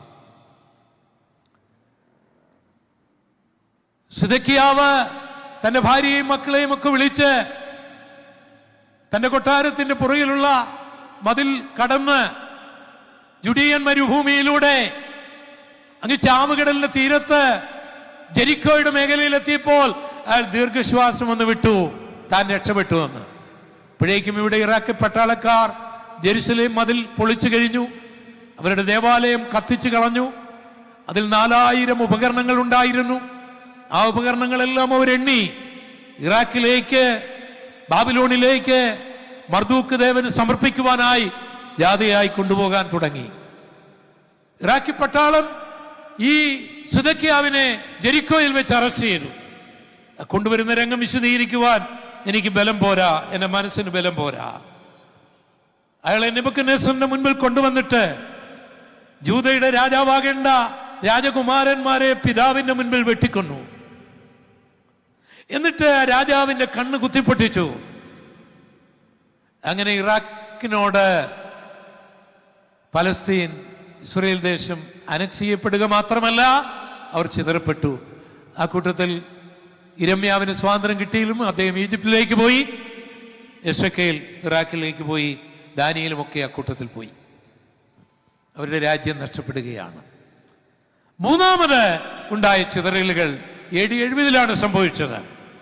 പെർഷ്യൻ സാമ്രാജ്യ കാലത്ത്, സൈറസിന്റെ കാലത്ത്, നെഹമ്യാവിന്റെ കാലത്ത്, എസ്രയുടെ കാലത്ത്, ഹഗ്ഗായിയുടെ കാലത്ത്, സഖരിയാവിന്റെ കാലത്ത് ഒരു ചെറിയ കൂട്ടം ആൾക്കാർക്ക് മടങ്ങി വരുവാൻ അവസരം ലഭിച്ചു. അവർ പിന്നീട് പെറ്റുപെരുകി അവർക്കൊരു രാജ്യമില്ലായിരുന്നെങ്കിലും അവരൊരു കൊച്ചു രാജ്യമായിട്ട് തന്നെ വളർന്നു. റോമൻ ഭരണം അവിടെ നടക്കണമെങ്കിൽ ജൂതന്മാരുടെ, പുരോഹിതന്മാരുടെ അംഗീകാരം വേണം. അംഗീകാരത്തോടു കൂടിയ ഒരു ഭരണം ജൂതൻ അവിടെ ഈ റോമക്കാർക്ക് അവർക്ക് നടത്താൻ ഒക്കൂ എന്നുള്ള നിലയിൽ ഒരു ഭൂരിപക്ഷ മതമായി രാഷ്ട്രീയത്തെ നിയന്ത്രിക്കാൻ കഴിവുള്ള ഭരണകർത്താക്കളെ നിയന്ത്രിക്കാൻ കഴിയുന്ന, അല്ലെങ്കിൽ തങ്ങൾക്ക് ഇഷ്ടമില്ലാത്ത ഭരണകർത്താക്കളെ മാറ്റാൻ കഴിയുന്ന ഒരു മതമായിട്ട് ജെറുസലേമിൽ അവർ വളർന്നു കഴിഞ്ഞു. ആ കാലത്താണ് നമ്മുടെ കർത്താവിന്റെ വരവ്. മരിച്ചവരെ ഉയർപ്പിച്ചിട്ടും, ഊമരെ സംസാരിപ്പിച്ചിട്ടും, ചെകിടരെ കേൾപ്പിച്ചിട്ടും, മുടന്തരെ നടക്കുമാറാക്കിയിട്ടും ഈ മശീഹയെ അവർക്ക് മനസ്സിലായില്ല. കന്യക ഗർഭിണിയായൊരു മകനെ പ്രസവിക്കും, ദൈവം നമ്മോടുകൂടെ എന്നർത്ഥം വരുന്ന ഇമ്മാനുവേൽ എന്ന് പേർ വിളിക്കപ്പെടുമെന്നൊക്കെയുള്ള യെശയ്യാവിന്റെ പ്രവചനം, യെശയ്യാ 7:14 കഴിഞ്ഞ 700 വർഷമായിട്ടവർ വായിക്കുന്നതാണ്. പക്ഷെ കന്യകാസുതനായി വന്ന യേശുവിനെ അവർക്ക് മനസ്സിലായില്ല. നീയോ ബേത്ലഹേം എഫ്രാത്തേ, നീ യഹൂദാ സഹസ്രങ്ങളിൽ ചെറുതായിരുന്നാലും ഇസ്രായേലിനെ മേയിക്കേണ്ട ആ ഇടയൻ, ആ തലവൻ നിന്നിൽ നിന്ന് ഉത്ഭവിച്ചു വരുമെന്ന് മീഖ യേശു ബേത്ലഹേമിൽ ജനിക്കുന്നതിന് 500 വർഷങ്ങൾക്ക് മുൻപ് പ്രവചിച്ചതാണ്. ഇത് മീഖ 5:2 എഴുതിയിട്ടുണ്ട്. ആ പ്രവചനം 500 വർഷമായിട്ട് വായിച്ചുകൊണ്ടിരുന്ന ജൂതന്മാരുടെ ശാസ്ത്രിമാർക്ക്, പുരോഹിതന്മാർക്ക് ഈ മശീഹയെ മനസ്സിലായില്ല. ഈ മശീഹ സീയോൻ പുത്രിയെ, ഇതാ നിന്റെ രാജാവ് കഴുതപ്പുറത്തും അതിന്റെ കുട്ടിയുടെ പുറത്തും കയറി സൗമ്യനായി വരുന്നുവെന്ന് യേശു ജനിക്കുന്നതിന് 500-600 വർഷങ്ങൾക്ക് മുൻപ് സഖരിയാവ് പ്രവചിച്ചിട്ടുണ്ട്. ജൂതന്മാരുടെ പ്രവാചകൻ സഖരിയ പ്രവചനം 9 എഴുതിയിട്ടുണ്ട്. അതൊക്കെ 10-600 വർഷമായിട്ട് ഇവർ വായിക്കുന്നതാണ്. മറ്റവർക്ക് മനസ്സിലായില്ല. എന്തിനേറെ വിജാതീയരായ ജ്ഞാനികൾ ഹെരോദാവിന്റെ അടുക്കൽ ചെന്നിട്ട് ഈ നക്ഷത്രം കണ്ടിട്ട് ചോദിച്ചു, യഹൂദന്മാരുടെ രാജാവായി പിറക്കുന്നവനെവിടെ? ആ രാജാവ് എളുപ്പെന്ന് ശാസ്ത്രിമാരെ വരുത്തി, വേദപുസ്തകം പഠിച്ച പണ്ഡിതന്മാരെ വരുത്തി. അവരെത്ര എളുപ്പമെന്നാണെന്നറിയാമോ? മീകായുടെ പ്രവചനം 5:2 ഈ ഹെരോദാവിനെ വായിച്ചു കൊടുത്തത്. ബേത്ലഹേമിലാണ് യേശു ജനിക്കാൻ പോകുന്നതെന്ന്. പക്ഷേ അത് വായിച്ചു വ്യാഖ്യാനിച്ചു കൊടുത്ത ശാസ്ത്രിമാരും യേശുവിനെ കാണാൻ പോയില്ല. ആ കർത്താവ് ഒരു കുഞ്ഞ് കരയുന്നത് പോലെ ഉലുമലയിൽ നിന്ന് കരയുന്ന ഒരു രംഗം ഈ ലേവ്യ പുസ്തകത്തിൽ എഴുതിയിട്ടുണ്ട്. അത് യെരുശലേം ദേവാലയം ഇങ്ങനെ തിളങ്ങി നിൽക്കുമ്പോൾ, ജൂതന്മാരെല്ലാം സുഖമായി ഉറങ്ങുമ്പോൾ, സമാധാനമായി അവർ കഴിയുമ്പോൾ, കർത്താവ് ഒരു കുട്ടി കരയുന്ന പോലെ കരഞ്ഞുകൊണ്ട് ഇങ്ങനെ പറയുകയാണ്, യെരുശലേമേ, യെരുശലേമേ, കോഴി തന്റെ കുഞ്ഞുങ്ങളെ ചിറകിൻ കീഴിൽ ചേർക്കും വണ്ണം നിന്നെ ചേർക്കുവാൻ എനിക്ക് എത്ര വട്ടം മനസ്സായി, നിനക്കോ മനസ്സായില്ല. ശത്രു നിന്നെ ഇടിക്കുന്നതും തകർക്കുന്നതും വാടകോരുന്നതുമെല്ലാം ഞാൻ കാണുകയാണ് എന്ന് പറഞ്ഞു വിലപിക്കുന്ന യേശുവിനെ നമ്മൾ ലൂക്കോസിന്റെ സുവിശേഷത്തിൽ വായിക്കുന്നുണ്ട്. പക്ഷെ എന്നിട്ടും അവരുടെ ക്രൂര ഹൃദയം കഠിനപ്പെട്ടുകൊണ്ടിരുന്നു. ആ മശികയെ അവർ ക്രൂശിക്കുകയാണ്. മശിക ഛേദിക്കപ്പെടുകയാണ്. ദാനിയേൽ പ്രവചനം 9-ാം അധ്യായത്തിൽ എഴുതിയിരിക്കുന്ന പോലെ ആ മശിക ഛേദിക്കപ്പെടുകയാണ്. ഇവിടെ ഭ്രംശം സംഭവിക്കുകയാണ്. പിന്നെ ജൂതന്മാർക്ക് സംഭവിച്ചെന്താണെന്ന് അറിയാമോ? അതുവരെ Roman Kaiser, Roman governor Pilathos, Roman രാജാവ് ഹെരോദാവ് എല്ലാം അവരുടെ കൈപ്പിടിയിൽ നിന്നിരുന്നതാണ്. കേവലം 85 മൈൽ അകലെ യെരുശലേമിൽ നിന്ന് ഉണ്ടായ ഒരു ചെറിയ വഴിപ്രശ്നം, ഒരു ചെറിയ വഴിപ്രശ്നം, അവരുടെ സുന്നഗോഗിലേക്ക് പോകുന്ന ഒരു വഴിപ്രശ്നം, ചെറിയൊരു അടിപിടി. ആ അടിപിടി ഒരു ആഭ്യന്തര കലഹമാകുന്നു. അത് പൊട്ടിപ്പടരുന്നു. ഇസ്രയേലും കടന്ന് അങ്ങ് ഈജിപ്തിൽ അലക്സാന്ദ്രിയയിൽ വരെ പോകുന്നു. അപ്പോഴേക്കും റോമൻ പട്ടാളത്തെ ഇറക്കാൻ കഴിയാത്ത നിലയിലായി നീറോ ഡൊമീഷ്യന്റെ നേതൃത്വത്തിൽ സൈന്യത്തെ ഇറക്കുന്നു. ജൂതന്മാരും യഹൂദന്മാരും തെറ്റിപ്പിരിയുന്നു. യുദ്ധം നടക്കുന്നു. ഗലീല കടലിൽ അനേക ജൂതന്മാരെ വള്ളത്തോടുകൂടെ മുക്കിക്കൊല്ലുന്നു. യോസീഫസിനെ പോലെ ലോക ചരിത്രകാരന്മാരായിരുന്നവരുടെ ഗവർണറായിരുന്ന യോസീഫസ് ഒക്കെ കുറുമാറി റോമ ഭാഗത്തേക്ക് മാറുന്നു. എളുപ്പം നീറോ ആത്മഹത്യ ചെയ്യുന്നു. ഡൊമീഷ്യൻ ചക്രവർത്തിയാകുന്നു. അദ്ദേഹം ചക്രവർത്തിയായപ്പോൾ തന്റെ മകൻ ടൈറ്റസിനെ ബാക്കി ഭാഗം പൂർത്തീകരിക്കാനായിട്ട് വിടുന്നു. അയാൾ സിറിയയിലെ അന്ത്യോക്യയിൽ നിന്ന് ലക്ഷക്കണക്കിന് പട്ടാളക്കാരുമായി ജെറുസലേമിലേക്ക് വരുന്നു. ഹെരോദാവ് പണിതുയർത്തിയ ദേവാലയം കത്തിക്കുന്നു. അതിന്റെ കല്ലുകൾ ഇളക്കുന്നു. ആനയെ കൊണ്ട് ആ കല്ലിളക്കി അതിനടിയിൽ നിധികളുണ്ടോ എന്ന് നോക്കുന്നു. സ്ത്രീകൾ ബലാത്സംഗം ചെയ്യപ്പെടുന്നു. ലക്ഷക്കണക്കിന് ജൂതന്മാർ കൊല്ലപ്പെടുന്നു. AD 135 ഒരു നിയമം റോമൻ സെനറ്റ് പാസാക്കി. ഒരൊറ്റ യഹൂദനും ഇസ്രയേലിന്റെ മണ്ണിൽ കണ്ടുകൂടാ. കണ്ടാൽ അത് വധശിക്ഷ ലഭിക്കുന്ന ക്രിമിനൽ കുറ്റമാണ്. അതോടുകൂടി അവരോടി നിങ്ങളുടെ കൊച്ചിയിലും വന്നു. 3500 വർഷങ്ങൾക്ക് മുൻപ് ജൂതനെ കുറിച്ചുള്ള പ്രവചനം, യഹോവ നിന്നെ ഭൂമിയുടെ ഒരറ്റം മുതൽ മറ്റൊരറ്റം വരെയും ചിതറിക്കുമെന്നുള്ള ആ പ്രവചനം 3500 വർഷങ്ങൾക്ക് മുൻപ് എഴുതി വെച്ചിരിക്കുന്ന ഈ ബൈബിൾ പ്രവചനം ഒരു നിരീശ്വരനും ഒരു യുക്തിവാദിക്കും ഖണ്ഡിക്കുവാൻ കഴിയാതെ വണ്ണം, ഒരു ചരിത്രകാരനും നിഷേധിക്കുവാൻ കഴിയാതെ വണ്ണം നമ്മുടെ കണ്ണിന്റെ മുൻപിൽ നിറവേറി. ഈ ബൈബിൾ പ്രവചനങ്ങൾ നിറവേറുന്ന പ്രവചനങ്ങളാണ്. തുറന്നില്ല. ലേവ്യ പുസ്തകം 26-ാം അധ്യായം 44-ാം വാക്യത്തിലേക്ക് നമ്മൾ വരുമ്പോൾ അവിടെ ദൈവത്തിന് പറയാൻ ഒരു കാര്യമുണ്ട്. എന്റെ മക്കൾ, വാഗ്ദത്ത സന്തതി തെറ്റ് ചെയ്തതുകൊണ്ട് ഞാൻ അവരെ തള്ളിക്കളഞ്ഞു, അകന്നു പോകാൻ അനുവദിച്ചു. പക്ഷേ എന്റെ സ്നേഹിതൻ അബ്രഹാമിന്റെ മക്കളാണ്, എന്റെ മക്കളാണ്. അതുകൊണ്ട് അവർ ജാതികളുടെ ദേശത്തിരിക്കുമ്പോൾ അവരെ നിർമൂലമാക്കാൻ ഞാൻ അനുവദിക്കുകയില്ല. അതും കൂടെ ദൈവം പറഞ്ഞു. ആ വാക്യം ഒന്ന് വായിക്കാം.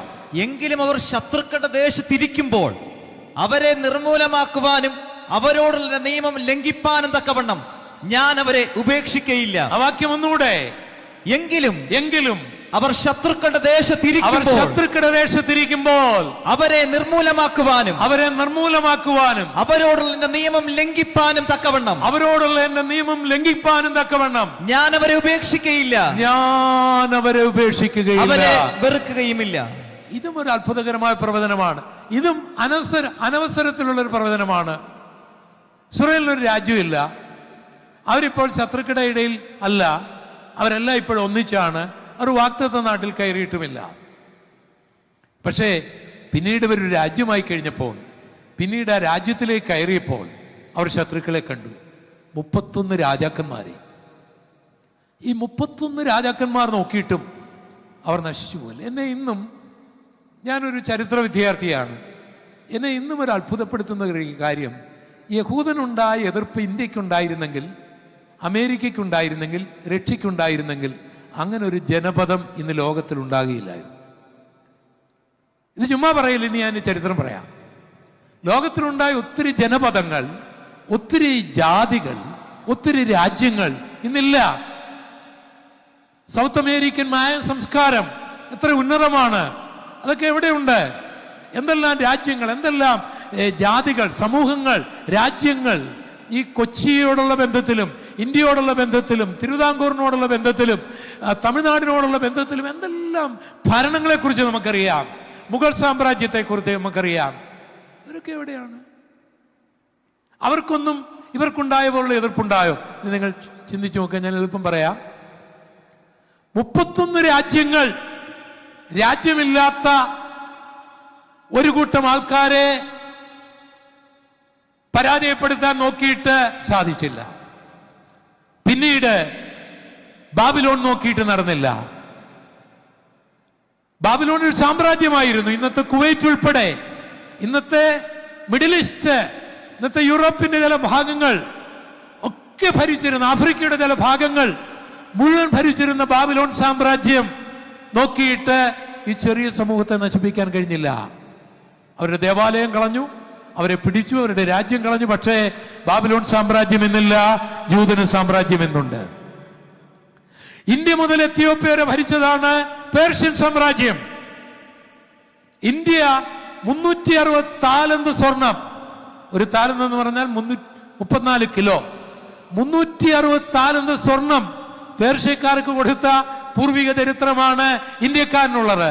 ഇന്ത്യ മുതൽ എത്യോപ്യ വരെ ഭരിച്ച പേർഷ്യക്കാരൻ അവന്റെ രാജ്യത്തിൽ ആയുധമില്ലാതെ അടിമകളായി കിടന്ന ആൾക്കാരെ അവന്റെ പാർലമെന്റിൽ പ്രജകൾക്ക് വരെ കൊല്ലാൻ ഹാമാന്റെ കാലത്ത് അനുവാദം കൊടുത്തിട്ടും ഈ ജാതിയെ മുടിക്കാൻ കഴിഞ്ഞില്ല. പേർഷ്യൻ സാമ്രാജ്യം ഇന്നില്ല, യഹൂദനൊരു രാജ്യമുണ്ട്. ഗ്രീക്ക് സാമ്രാജ്യം 180 വർഷം വരെ അവരെ കീഴടക്കി. അവരിലെ ചില ഭരണകർത്താക്കൾ അവരെ പീഡിപ്പിച്ചിട്ടുണ്ട്. പക്ഷെ അവർക്ക് ഇവരെ കളയാൻ കഴിഞ്ഞില്ല. 600 ലക്ഷം വർഷം ഈ ലോകത്തെ ഭരിച്ച റോമൻ സാമ്രാജ്യത്തിന് ജൂതനെ കൊച്ചിയിൽ വരെ ഓടിക്കാൻ കഴിവുണ്ടെങ്കിലും റോമാക്കാരനൊരു സാമ്രാജ്യം എന്നില്ല, ജൂതനൊരു രാജ്യം ഇന്നുണ്ട്. കരമടിച്ചൊന്ന് ദൈവത്തെ സ്തുതിച്ചാട്ടെ. എന്താണ് ഇതിന്റെ കാരണം? എന്താണെന്ന് അറിയാമോ? അവന് 4 തലയുള്ളത് കൊണ്ടല്ല, 16 കൈയുള്ളത് കൊണ്ടല്ല, അവന് സൂപ്പർ ബ്രെയിൻ ഉള്ളത് കൊണ്ടല്ല, അവൻ മറ്റാരേക്കാളും എന്തെങ്കിലും വിശേഷമുള്ളത് കൊണ്ടല്ല. അവനെ സൃഷ്ടിച്ചവനായ എന്റെ ദൈവം പറഞ്ഞു, താരാപഥങ്ങളെ സൃഷ്ടിച്ച ദൈവം, ഭൂമിയെ സൃഷ്ടിച്ച ദൈവം, മാനവലോകത്തെ സൃഷ്ടിച്ച എന്റെ ദൈവം പറഞ്ഞു, ഈ ജനം നിർമൂലമാകുവാൻ ഞാൻ അനുവദിക്കുകയില്ലെന്ന്. കരമടിച്ച് ദൈവത്തെ സ്തുതിക്കാം. യേശുവിന്റെ നാമത്തിൽ ഇവിടെ നിന്നുകൊണ്ട് ഞാൻ വിളിച്ചു പറയട്ടെ, ജീവനുള്ള ദൈവമാണ് നമ്മുടെ ദൈവമെങ്കിൽ, ആ ദൈവത്തെയാണ് നമ്മൾ ആരാധിക്കുന്നെങ്കിൽ, ആ ദൈവമാണ് നമ്മുടെ കൂടെയെങ്കിൽ, ലോകത്തിലെ മുഴുവൻ മണൽത്തരികളും ഒക്കെ തോക്കുമായിട്ട് എഴുന്നേറ്റ് നിന്നാലും നീ ഈ ഭൂമിയിൽ ഉണ്ടാകും. കരമടിച്ച് കരമടിച്ച് കരമടിച്ച് ലോകത്തിലെ എല്ലാ രാജ്യങ്ങളും കൂടെ സുവിശേഷത്തെ നിരോധിച്ചാലും, സുവിശേഷം പറയുന്നവരെ തൂക്കിക്കൊല്ലുന്ന ഒരു നിയമം ഇവിടെ ഉണ്ടായാലും, ഈ രാജ്യത്തിൽ ദൈവമക്കൾ ഉണ്ടാകും, സുവിശേഷകരും ഉണ്ടാകും, സുവിശേഷം നടക്കും. കാരണം ഇതൊന്നും മനുഷ്യന്റെ ശക്തിയിൽ നടക്കുന്ന കാര്യങ്ങളല്ല. കരമടിച്ച് കരമടിച്ച് കരമടിച്ച് ഒരു രാജാവിനേക്കാൾ, ഒരു ഭരണകർത്താവിനേക്കാൾ, മറ്റെന്തിനേക്കാളും ശ്രേഷ്ഠമാണ് ദൈവം കൂടെ ഉണ്ടായിരിക്കുക എന്നുള്ളത്. ദൈവം പറയുകയാണ്, അവർ ശത്രുക്കളുടെ മുൻപിൽ ഇരിക്കുമ്പോൾ, പിന്നെ ഈ സാമ്രാജ്യം എല്ലാം അങ്ങോട്ട് വിട്ടിട്ട് ഹിറ്റ്ലറിന്റെ കാലത്തേക്ക് വന്നേ. 60 ലക്ഷം ജൂതന്മാരെയല്ലേ ഹിറ്റ്ലർ കത്തിച്ചത്? ആ മനുഷ്യൻ ആദ്യം വെടിവെച്ച് കൊല്ലിക്കുകയായിരുന്നു യഹൂദന്മാരെ. അപ്പം വെടിവെച്ച് കൊന്നുമ്പോൾ പുള്ളി നോക്കിയപ്പോൾ 2000, 3000, 5000 ഒരു ദിവസം കൊല്ലാൻ ഒക്കുന്നുള്ളൂ. അത് മാത്രമല്ല, അത്രയും വെടിയുണ്ട നഷ്ടം. പിന്നെ അയാളൊരു ബുദ്ധി കണ്ടുപിടിച്ചു, വലിയ ട്രക്കുകളിൽ ജൂതന്മാരെ കയറ്റുക, കൊണ്ടുപോവുക, എന്നിട്ട് ഇതിൻ്റെ പുകക്കുഴൽ, ഈ കാർബൺ മോണോക്സൈഡ് ശ്വസിച്ചവർ മരിക്കേണ്ടതിന് ആ കുഴൽ എടുത്തതിനകത്ത് വെക്കുക. അപ്പം കൊണ്ട് ഡമ്മ് ചെയ്യുന്നിടത്തേക്ക് വരുമ്പോഴത്തേക്ക് ഇവരെല്ലാം ചത്ത് കഴിയും. ഇല്ല, അതും പുള്ളിക്ക് ബുദ്ധിമുട്ടായി തോന്നി. കാരണം ഇത്രയും വണ്ടി ഒക്കെ കൊണ്ടുപോകണ്ടേ. പിന്നെ അയാൾ ഇതുപോലുള്ള വലിയ കെട്ടിടങ്ങൾ ഉണ്ടാക്കിയിട്ട് ഗ്യാസ് ചേമ്പറുകൾ ഉണ്ടാക്കി. നിങ്ങൾ കുളിച്ചിട്ട് വാ, നല്ല ഭക്ഷണം തരാം, ഉടുപ്പ് തരാമെന്ന് പറഞ്ഞ് കയറ്റിവിടും. ആയിരക്കണക്കിന് ആൾക്കാരെ ഗ്യാസ് തുറന്നു വിടും. 60 ലക്ഷം പേരെ അയാൾ കൊന്നു. രാത്രിയും പകലും ജർമ്മനിയിൽ യഹൂദനെ കത്തിക്കുന്ന ചൂളകൾ ഇങ്ങനെ കത്തിക്കൊണ്ടേയിരുന്നു. എന്നാൽ ഹിറ്റ്ലർ ഇന്നില്ല, അയാൾക്കൊരു രാജ്യവുമില്ല. എന്നാൽ യഹൂദനൊരു രാജ്യമുണ്ട്. കരമടിച്ചൊന്ന് ദൈവത്തെ സ്തുതിച്ചാട്ടെ, കരമടിച്ച് ദൈവത്തെ സ്തുതിച്ചാട്ടെ. എന്താണ് ഇതിന്റെ കാരണമെന്ന് ചോദിച്ചാൽ, 3500 വർഷങ്ങൾക്ക് മുൻപ് എന്റെ ദൈവം പറഞ്ഞു, എന്റെ മക്കൾ ശത്രുക്കളുടെ ഇടയിലായിരിക്കുമ്പോൾ അവനെ നിർമൂലമാക്കാൻ ഞാൻ അനുവദിക്കുകയില്ല. പുതിയ നിയമസഭയ്ക്കും എന്റെ കർത്താവ് ഒരു വാഗ്ദത്തം പറഞ്ഞിട്ടുണ്ട്, ഞാൻ എന്റെ സഭയെ പണിയും, പാതാള ഗോപുരങ്ങൾ ജയിക്കുകയില്ല. കരമടിച്ച് ദൈവത്തെ സ്തുതിച്ചാട്ടെ, കരമടിച്ച് ദൈവത്തെ സ്തുതിച്ചാട്ടെ. ലോകത്തിന്റെ ഗതിവിഗതികളല്ല നിങ്ങൾ നോക്കേണ്ടത്, ഭരണചക്രങ്ങളല്ല നിങ്ങൾ നോക്കേണ്ടത്, കോടതിയല്ല നിങ്ങൾ നോക്കേണ്ടത്. അത് അതിന്റെ വരും പോലെ നടന്നുകൊള്ളട്ടെ. നീ നോക്കേണ്ടത് യേശുവിലാണ്, നീ നോക്കേണ്ടത് യേശുവിന്റെ വചനത്തിലാണ്. ആകാശഭൂമികൾ മാറിപ്പോയാലും മാറ്റം വരാത്ത എന്റെ യേശു പറഞ്ഞു, ഞാൻ എന്റെ സഭയെ പണിയും, പാതാള ഗോപുരങ്ങൾ ജയിക്കുകയില്ല. കരമടിച്ച്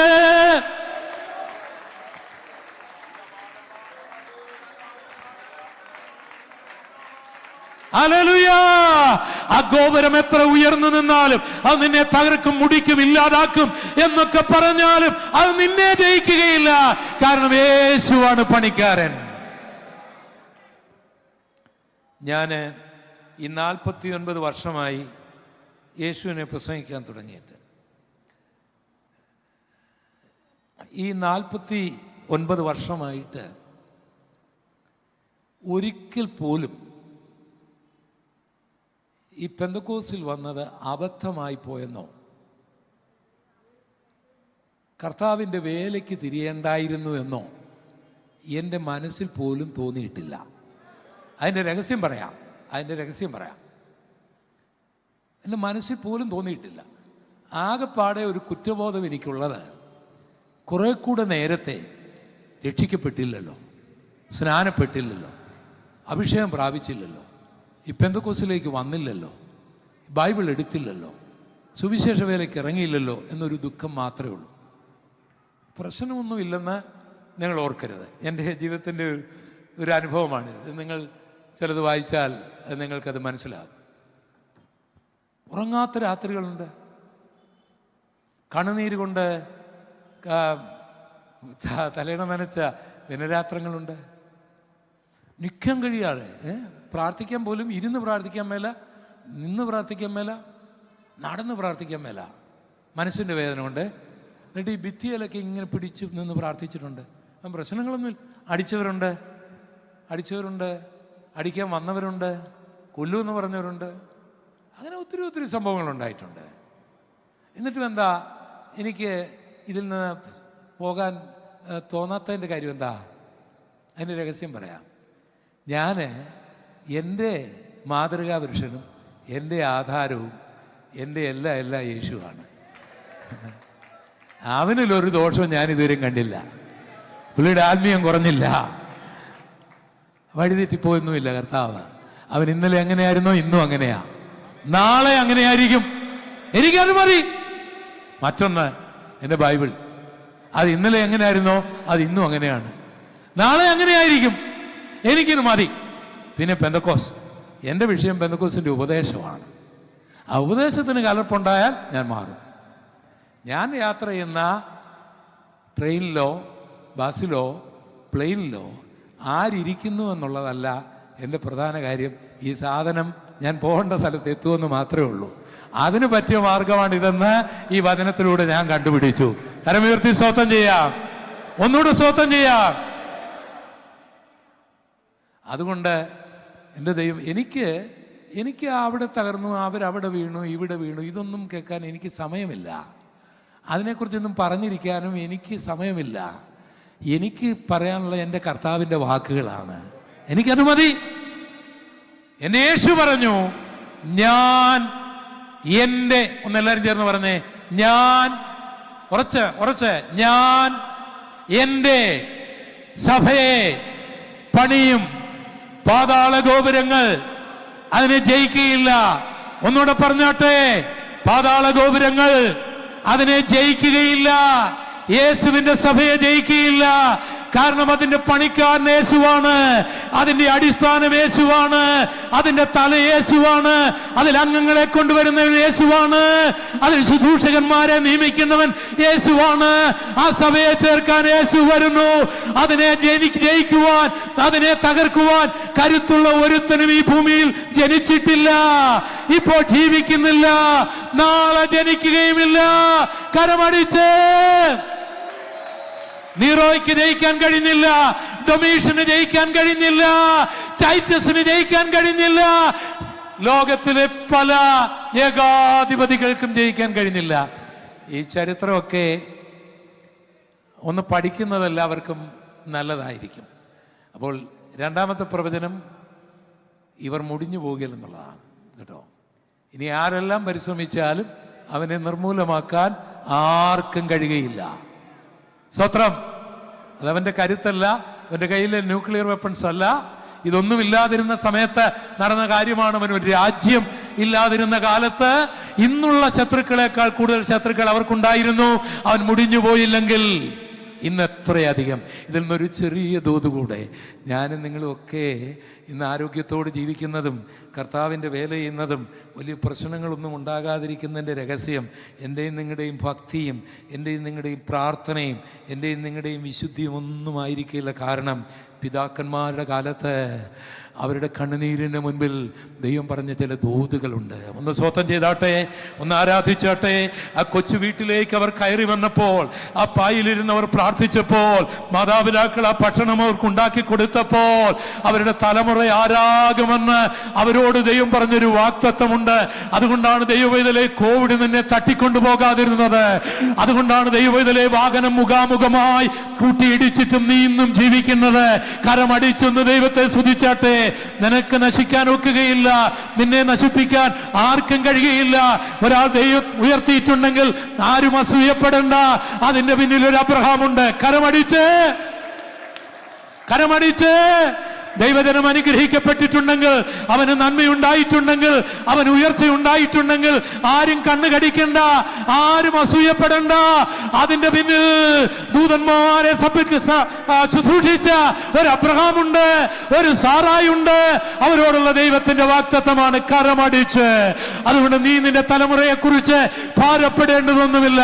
കരുതുന്നൊരു ദൈവം, സഹായിക്കുന്നൊരു ദൈവം. പകൽ പറക്കുന്ന അസുരമുണ്ടാകാം, രാത്രിയിൽ സഞ്ചരിക്കുന്ന മഹാമാരി ഉണ്ടാകാം, ഉച്ചയ്ക്ക് നശിപ്പിക്കുന്ന സംഹാരം ഉണ്ടാകാം, നിന്നെ മുടിച്ചു കളയും, ഇല്ലാതാക്കും, പറപ്പിച്ചു കളയും എന്നൊക്കെ പറയുന്ന മന്ത്രവാദികൾ ഉണ്ടാകാം.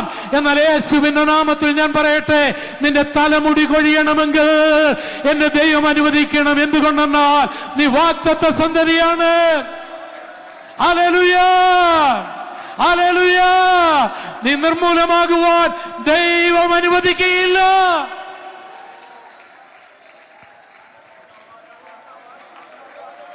ഹല്ലേലൂയ.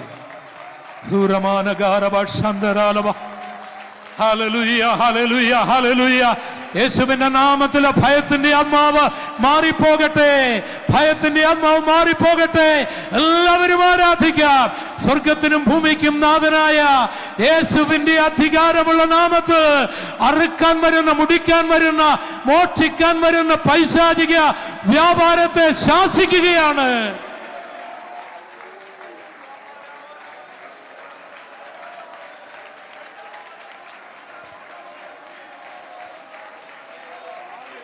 ഹല്ലേലൂയ,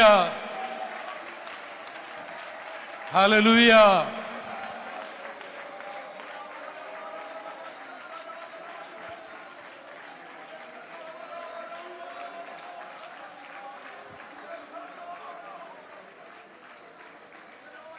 അപ്പോൾ യഹൂദന് ഭ്രംശം സംഭവിച്ചു. അതിന്റെ കാരണം മശീഹയെ തള്ളിയതാണ്. അവൻ ലോകമെമ്പാടും ചേർപ്പെട്ടു.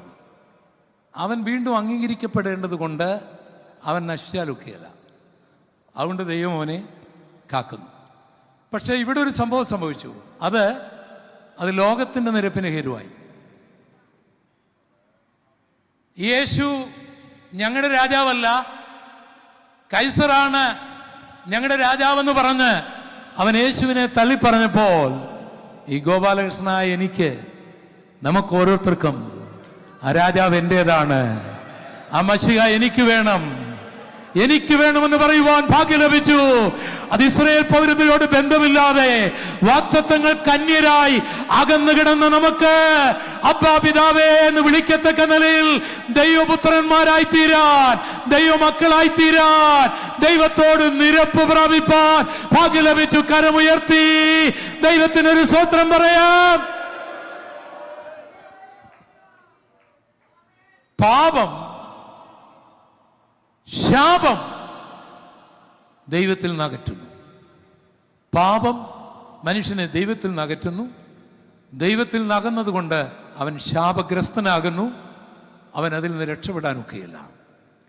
എന്നാൽ 2000 വർഷങ്ങൾക്ക് മുൻപ് ഗെത്സമനയിൽ അറസ്റ്റ് ചെയ്യപ്പെട്ട് അന്റോണിയ ഫോർട്രസസിൽ അടിക്കപ്പെട്ട് ഭാരമേറിയ പച്ചമരക്കുരിശ് തോളിലേന്തി മുൾക്കിരീടവും ധരിച്ച് മുഖത്ത് രോമങ്ങൾ പിഴുതു പറിക്കപ്പെട്ടവനായി, വിരൂപനാക്കപ്പെട്ടവനായി, കാൽക്കരങ്ങൾ ആണികളാൽ അടിക്കപ്പെട്ടവനായി 6 മണിക്കൂറുകൾ തൂങ്ങി ആ രക്തം മുഴുവൻ മാനവലോകത്തിന് വേണ്ടി, അവന്റെ പാപത്തിന്റെ പരിഹാരത്തിന് വേണ്ടി, അവന്റെ ശാപത്തിന്റെ പരിഹാരത്തിന് വേണ്ടി ആ കർത്താവ് ഒഴുക്കുകയാണ്.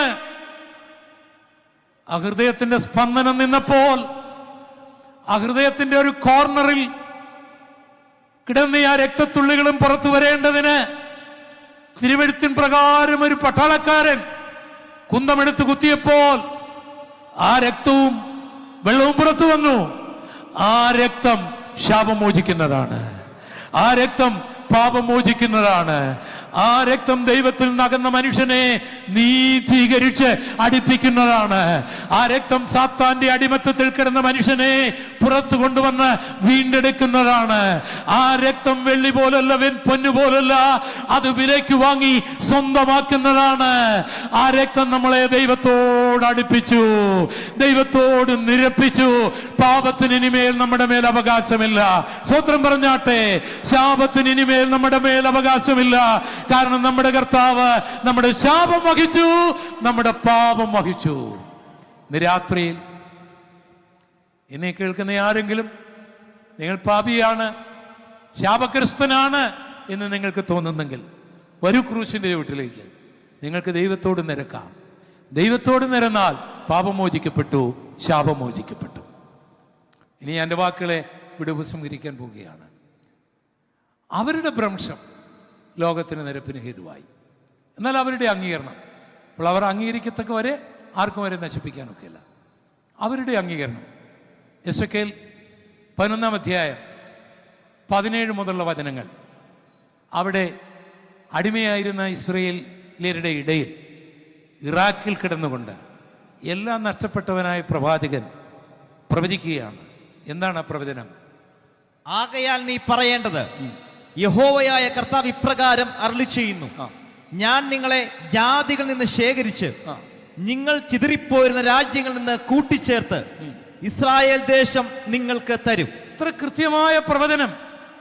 നീക്ക് 2600 വർഷങ്ങൾക്ക് മുൻപ് രാജ്യം നഷ്ടപ്പെട്ട ഒരു മനുഷ്യൻ രാജ്യം നഷ്ടപ്പെട്ട് അടിമകളായി കിടക്കുന്നവരോട് പ്രവചിക്കുകയാണ്. യഹോവയായ ദൈവം ഇസ്രായേൽ ചിതറിപ്പോയിരിക്കുന്ന സ്ഥലത്തുനിന്ന് കൂട്ടിച്ചേർത്ത് ഇസ്രായേൽ ദേശം അവർക്ക് കൊടുക്കും. ഈ പ്രവചനവും അനസൗര്യത്തിലുള്ളൊരു പ്രവചനം, വിശ്വസിക്കാൻ കഴിയാത്തൊരു പ്രവചനം. മടങ്ങി വരാനൊക്കെയല്ല. 1948 വരെയുള്ള ഇസ്രായേലിൻ്റെ ചരിത്രം, 2000 വർഷത്തെ ചരിത്രം പഠിച്ചാൽ തലയുള്ള ഒരുത്തിനും ഈ പ്രവചനം വിശ്വസിക്കാൻ ഒക്കെയല്ല. 1948 വരെ ഇത് സാധാരണ നമ്മുടെ പിതാക്കന്മാർ വിശ്വസിച്ചിട്ടുണ്ട്, വിശ്വാസത്തിൽ പ്രവചിച്ചിട്ടുണ്ട്. പക്ഷെ അവർക്ക് ആധികാരികമായി തെളിയിക്കുവാനൊന്നും കഴിഞ്ഞിരുന്നില്ല. കാരണം അത് അസാധ്യമാണ്. നമ്മുടെ കുഞ്ഞുങ്ങൾ തന്നെ വിദേശത്ത് ഒരു 100 വർഷം താമസിക്കട്ടെ, അല്ലെങ്കിൽ 200 വർഷം കഴിഞ്ഞ് അവർ കൊച്ചിയിലേക്ക് വരുമെന്ന് പറഞ്ഞാൽ നമുക്ക് ചിന്തിക്കാൻ പോലും ഒക്കെയല്ല. അവർ പാർത്ത വീട്ടിലേക്ക് വരിക എന്ന് പറഞ്ഞാൽ അവരവിടെ പോകും. ഇസ്രായേൽ ഒരു രാജ്യത്തിലല്ല പോയത്. ഇന്ത്യയിൽ, ഈ കൊച്ചിയിൽ, മട്ടാഞ്ചേരിയിൽ, അങ്ങ് നാഗാലാൻഡിൽ, മണിപ്പൂരിൽ, കുവൈറ്റിൽ, ബഹ്റിനിൽ, ഖത്തറിൽ, അമേരിക്കയിൽ, ന്യൂസിലൻഡിൽ, കാനഡയിൽ, അങ്ങനെ ആഫ്രിക്കയിൽ, മെക്സിക്കോയിൽ, ലോകം മുഴുവനാണ് അവർ ചിതറപ്പെട്ടത്. മുഴുവൻ ചിതറപ്പെട്ടു പോയവരാണ്. അപ്പം 2006. എന്നിട്ട് ഇസ്രായേലോ, അവർ പാർത്ത 1 ഏക്കർ സ്ഥലമോ 2 ഏക്കർ സ്ഥലമോ ഒരു രാജ്യമാണ്. ആ രാജ്യത്തിൽ ആരൊക്കെ ഭരിച്ചു? അശൂർകാര്, പിന്നെ ഇറാഖികള്, ഇറാൻകാര്, ഗ്രീസുകാര്, റോമാക്കാര്, തുർക്കികള്, 900 കാലങ്ങളിലൊക്കെ ബ്രിട്ടീഷുകാര്, ഇങ്ങനെ പല മതക്കാർ, പല രാജ്യക്കാർ പാർത്തിരുന്ന ഒരു രാജ്യത്തിലേക്ക്, ആ രാജ്യത്തിൽ 2600 വർഷം മുൻപ് ജീവിച്ചിരുന്നവരുടെ മക്കൾ വന്ന് താമസിക്കുക എന്ന് പറഞ്ഞാൽ എങ്ങനെ വിശ്വസിക്കും? വിശ്വസിക്കാനൊക്കെയല്ല. പക്ഷെ വിശ്വസിച്ചേ ഒക്കൂ, ഇത് നടന്ന നമ്മുടെ കണ്ണിൻ്റെ മുൻപിലാണ്.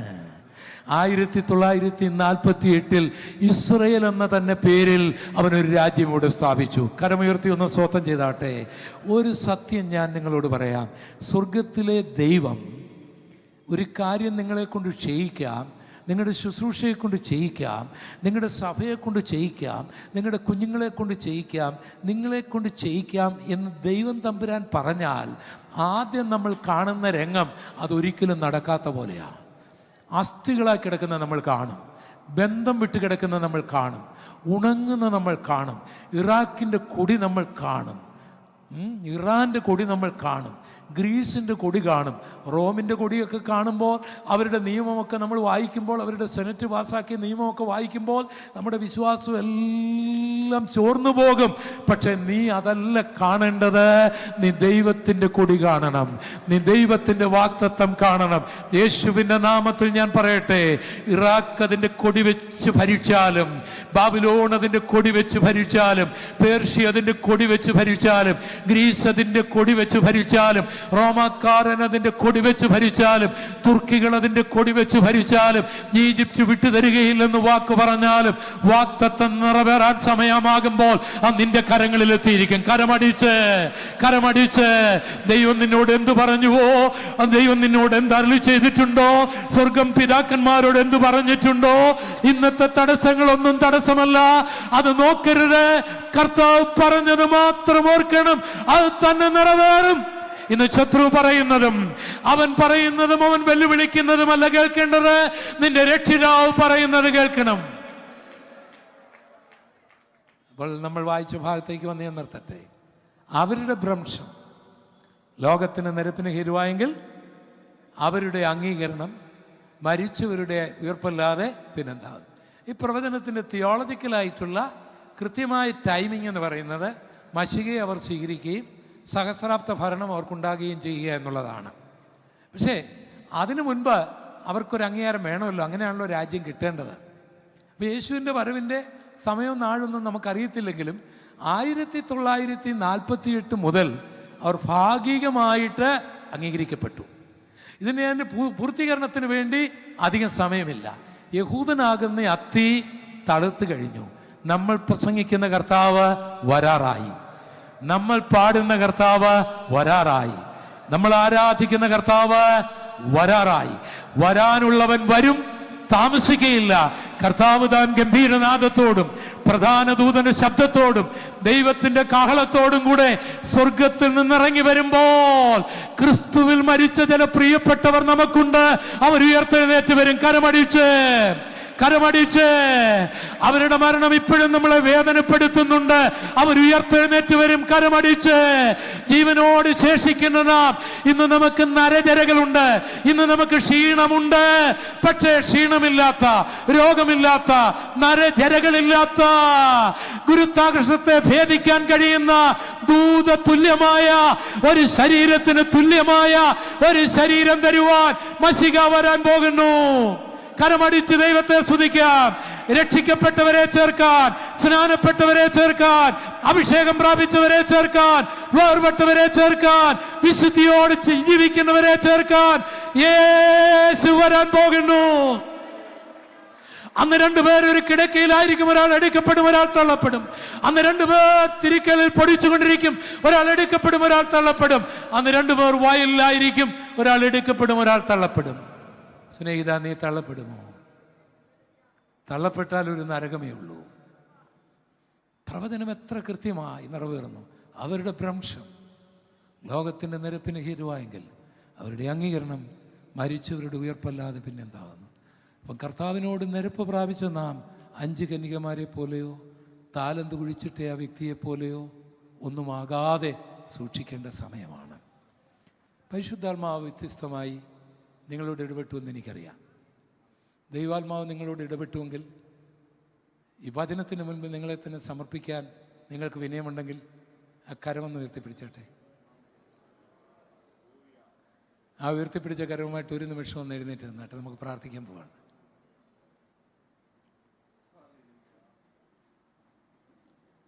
ആ വാക്യം നമുക്ക് ചേർന്നെന്ന് പറയാം. അവരുടെ ഭ്രംശം ലോകത്തിന് നിരപ്പിന് ഹേതുവായെങ്കിൽ അവരുടെ അംഗീകരണം മരിച്ചവരുടെ ഉയർപ്പല്ലാതെ പിന്നെന്താകുന്നു? നമ്മുടെ കർത്താവ് വരാറായി. ആ കരമൊന്ന് ഉയർത്തിപ്പിടിച്ചിട്ട്, യേശുവേ, ഇന്ന് നിരപ്പ് പ്രാപിക്കാത്ത ആരെങ്കിലും ഉണ്ടെങ്കിൽ ആ കർത്താവുമായിട്ടൊരു നിരപ്പിലേക്ക് വന്നാട്ടെ, പ്രാർത്ഥിച്ചാട്ടെ. ആ ക്രൂശിൻ്റെ ചുവട്ടിലേക്ക് വന്നാട്ടെ. അവിടെ പാപമോചനമുണ്ട്, അവിടെ ശാപമോചനമുണ്ട്, അവിടെ രോഗസൗഖ്യമുണ്ട്, അവിടെ വിടുതലുണ്ട്. സാത്താന്യമായ ബന്ധനങ്ങളിൽ നിന്നുള്ള വിടുതലുണ്ട്. ഒരു സമർപ്പണം മാത്രം മതി. പ്രാർത്ഥിച്ചാട്ടെ. ഞാൻ നിങ്ങൾക്ക് വേണ്ടി പ്രാർത്ഥിക്കാൻ പോകുകയാണ്. കർത്താവിന്റെ കരം നിങ്ങളുടെ ശരീരത്തിന്റെ മേൽ വന്ന് ആ ശക്തി നിങ്ങളിൽ വ്യാപരിക്കുന്നത് നിങ്ങൾ അനുഭവിക്കുമെന്ന് ഞാൻ യേശുവിൽ വിശ്വസിക്കുകയാണ്. ആ യേശുവിന്റെ നാമത്തിന്റെ ശക്തി, ആ യേശുവിന്റെ വചനത്തിന്റെ ശക്തി, ആ യേശുവിന്റെ രക്തത്തിന്റെ ശക്തി ഇവിടെ വ്യാപരിക്കാൻ പോകുകയാണ്. ഒരു നിമിഷം ഏൽപ്പിച്ചു കൊടുത്തുകൊണ്ട് പ്രാർത്ഥിച്ചാട്ടെ. യേശുവേ, നിന്റെ വരവിൽ തള്ളപ്പെട്ടു പോകാതിരിപ്പാൻ എന്നെ സമർപ്പിക്കുന്നു എന്ന് പ്രാർത്ഥിച്ചാട്ടെ. രക്ഷിക്കപ്പെടാത്തവർ ആ ഹൃദയം തുറന്ന് യേശുവിനെ ഹൃദയത്തിലേക്കൊന്ന് സ്വീകരിച്ചാട്ടെ. സ്നാനപ്പെടാത്തവർ അതിനായിട്ട് ഏൽപ്പിച്ചാട്ടെ. അഭിഷേകം പ്രാപിക്കാത്തവർ അഭിഷേകത്തിന് വേണ്ടി പ്രാർത്ഥിച്ചാട്ടെ. വേർപെടാത്തവർ വേർപെടുവാൻ ഏൽപ്പിച്ചു കൊടുത്താട്ടെ. എല്ലാവരും പ്രാർത്ഥിച്ചാട്ടെ, എല്ലാവരും പ്രാർത്ഥിച്ചാട്ടെ. ഞങ്ങളുടെ കർത്താവേ, ഞങ്ങളുടെ ദൈവമേ, ഈ വചനത്തിന്റെ മുൻപിൽ ഞങ്ങളെ സമർപ്പിക്കുന്നു. ജൂതന്റെ ഭ്രംശം അവന് വലിയ നഷ്ടമുണ്ടാക്കി. പക്ഷേ ഞങ്ങൾക്ക് ക്രൂശിലൂടെ അത് വലിയ നേട്ടമുണ്ടാക്കി. എന്നാൽ അവൻ വീണ്ടും അംഗീകരിക്കപ്പെടും. സ്വാഭാവിക കൊമ്പുകളെ ഒടിച്ചു കളഞ്ഞെങ്കിൽ ഞങ്ങൾ എത്രമാത്രം ഭയപ്പെടണം. ഞങ്ങൾ നിരപ്പ് പ്രാപിക്കപ്പെട്ടവരെങ്കിലും അങ്ങയുടെ വരവിൽ തള്ളപ്പെട്ടു പോകാതിരിപ്പാൻ കർത്താവേ ഞങ്ങളെ സമർപ്പിക്കുകയാണ്. യേശുവിൻ നാമത്തിൽ തന്നെ ഒരു നിമിഷം ഒന്ന് ദൈവത്തെ ആരാധിച്ചാട്ടെ. യേശുവിന്റെ നാമത്തിന്റെ ശക്തിയാൽ നിങ്ങൾ സൗഖ്യം പ്രാപിക്കുക. കരമടിച്ച് യേശുവിന്റെ രക്തത്തിന്റെ ശക്തിയാൽ വിടുതൽ പ്രാപിക്കുക. യേശുവിന്റെ വചനത്തിന്റെ ശക്തിയാൽ വിടുതൽ പ്രാപിക്കുക. ഒരു നവചൈതന്യം. കരമടിച്ച് അഭിഷേകം പ്രാപിച്ചവർ അന്യഭാഷകളോടെ, അഭിഷേകം പ്രാപിച്ചവർ അതിനുവേണ്ടി ആഗ്രഹിച്ചുകൊണ്ട് ശക്തമായി ഞാൻ എന്റെ സഭയെ പണിയും, പാതാള ഗോപുരങ്ങൾ ജയിക്കയിൽ ഒരു പുതിയ ശുശ്രൂഷയ്ക്കായി, ആത്മാക്കളെ നേടുന്ന ഒരു ശുശ്രൂഷയ്ക്കായി ഏൽപ്പിച്ചു കൊടുത്തുകൊണ്ട് ദൈവത്തെ ആരാധിക്കാം. യേശു വരുന്നതിനു മുൻപേ അവന് വേണ്ടി ചില ചെയ്യുവാൻ